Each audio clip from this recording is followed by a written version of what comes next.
আজকে দেশে কোথায় সরকার, কার কাছে আমি বিচার চাইব? প্রায় 4 দশক ধরে বাস করার পর ক্যান্টনমেন্টের শহীদ মইনুল সড়কের বাড়ি ছাড়তে হয়েছে বিএনপি চেয়ারপারসন ও সাবেক প্রধানমন্ত্রী বেগম খালেদা জিয়াকে। 2010 সালের 13 সেপ্টেম্বর প্রয়াত স্বামী সাবেক রাষ্ট্রপতি জিয়াউর রহমানের স্মৃতি বিজড়িত বাড়িটি ছেড়ে আসার পর খালেদা জিয়া অভিযোগ করেছিলেন তাকে এক কাপড়ে বের করে দেয়া হয়েছে। দীর্ঘদিনের সংসারের সব মালামাল রেখে আমাকে এক কাপড়ে বাড়ি থেকে বের করে দেওয়া হলো। 2009 সালে শেখ হাসিনা সরকার ক্ষমতায় আসার পর খালেদা জিয়াকে ক্যান্টনমেন্টের বাড়ি থেকে উচ্ছেদে উঠে পড়ে লেগেছিল। সে সময় সেনাবাহিনী প্রধান ছিলেন জেনারেল মোহাম্মদ আব্দুল মুবিন। অভিযোগ রয়েছে খালেদা জিয়াকে ক্যান্টনমেন্টের বাড়ি থেকে উচ্ছেদে আব্দুল মুবিন ছিলেন অন্যতম কারিগর। তৎকালীন শেখ হাসিনা সরকারের পরিকল্পনায় তিনি খালেদা জিয়াকে বাড়ি ছাড়া করতে সকল আয়োজন করেন। আমাকে বলা হয়েছে আমি সুদখোর। একই সঙ্গে 2011 সালে বয়সের কারণ দেখিয়ে গ্রামীণ ব্যাংকের ব্যবস্থাপনা পরিচালকের পদ থেকে ডক্টর মোহাম্মদ ইউনুসকে সরিয়ে দেয় শেখ হাসিনা সরকার। আদালতে গিয়েও ব্যর্থ হন মোহাম্মদ ইউনুস। শুধু গ্রামীণ ব্যাংকই নয়, এর সহযোগী অন্য প্রতিষ্ঠানেও কর্তৃত্ব হারাতে হয় ইউনুসকে। গ্রামীণ ব্যাংকের মালিক আমি না। এই অপরাধগুলো আমার গায়ে লাগানোর মতো অপরাধ কিনা এটা আপনারাই বিবেচনা করবেন। অভিযোগ আছে খালেদা জিয়াকে সেনানিবাসের বাড়ি ছাড়া এবং ইউনুসকে গ্রামীণ ব্যাংক ছাড়া করতে শেখ হাসিনা সরকারকে সব রকমের সমর্থন দেন তৎকালীন সেনাপ্রধান মুবিন। তিনি নিরপেক্ষ থাকলে এই দুটি ঘটনা সম্ভব হতো না।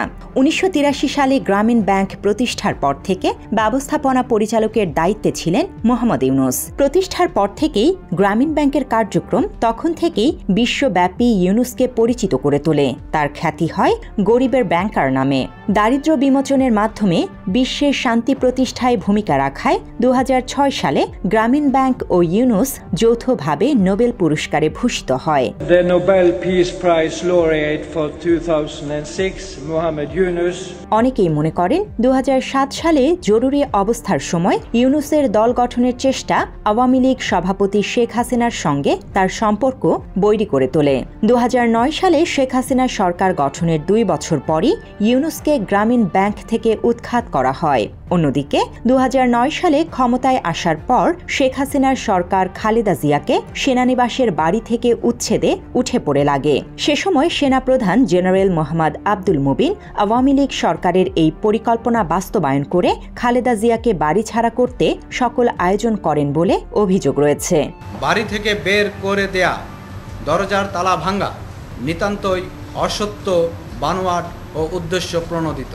প্রায় 4 দশক ধরে সেনানিবাসের শহীদ মইনুল সড়কের বাড়ি ছাড়তে হয়েছিল বেগম খালেদা জিয়াকে। 2010 সালের 13 সেপ্টেম্বর প্রয়াত স্বামী সাবেক রাষ্ট্রপতি জিয়াউর রহমানের স্মৃতি বিজড়িত ওই বাড়ি ছেড়ে আসার পর খালেদা জিয়া অভিযোগ করেছিলেন তাকে এক কাপড়ে বের করে দেয়া হয়েছে। সেনানিবাসের বাড়ি ছেড়ে আসার পর বিএনপি চেয়ারপারসনকে কান্নারত দেখেছিল দেশের মানুষ। 2010 সালের 13 নভেম্বর নাটকীয় নানা পরিস্থিতির পর বিকেলের দিকে খালেদা জিয়া অশ্রু নয়নে ওই বাড়ি ছেড়ে আসেন। আপনারা তো সব জিনিস ইলিগাল করছেন, কোনো আবার ভ্যালিড ডকুমেন্ট কোনোদিনই ইলিগাল হতে পারে না।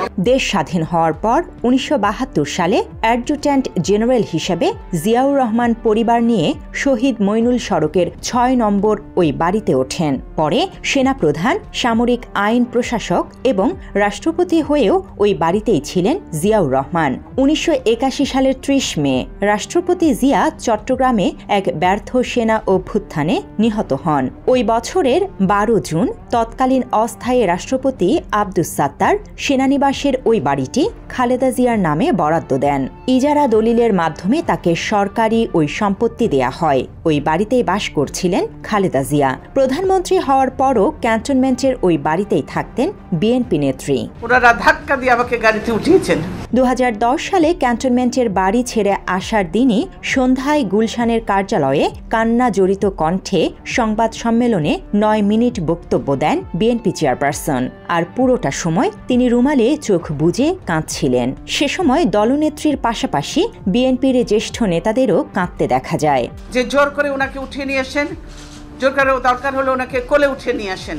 খালেদা জিয়া বলেছিলেন তার বেডরুমের দরজা ভেঙে টেনে হিঁচড়ে তার কক্ষ থেকে বের করে দেয়া হয়। সর্বোচ্চ আদালতে বিচারাধীন মামলা নিষ্পত্তির আগেই তাকে জোর করে বাড়ি থেকে বের করে দিয়ে উচ্চ আদালতের সম্মানকে সরকার পদদলিত করছে বলেও মন্তব্য করেছিলেন তিনি। আমার বেডরুমের দরজা ভেঙে রীতিমাত্র ট্রেনিং হিচড়ে তারা বের করে। এরপর ৩ মেয়াদে শেখ হাসিনার শাসনামলে আর সেনানিবাসে যাননি সাবেক প্রধানমন্ত্রী খালেদা জিয়া। ক্ষমতার পালাবদলের পর গত বছর এবং চলতি বছরের নভেম্বরে সশস্ত্র বাহিনী দিবসে সেনাকুঞ্জে সংবর্ধনা অনুষ্ঠানে যোগ দেন খালেদা জিয়া। অনুষ্ঠানে তার পাশে ছিলেন অন্তর্বর্তী সরকারের প্রধান উপদেষ্টা মোহাম্মদ ইউনূস।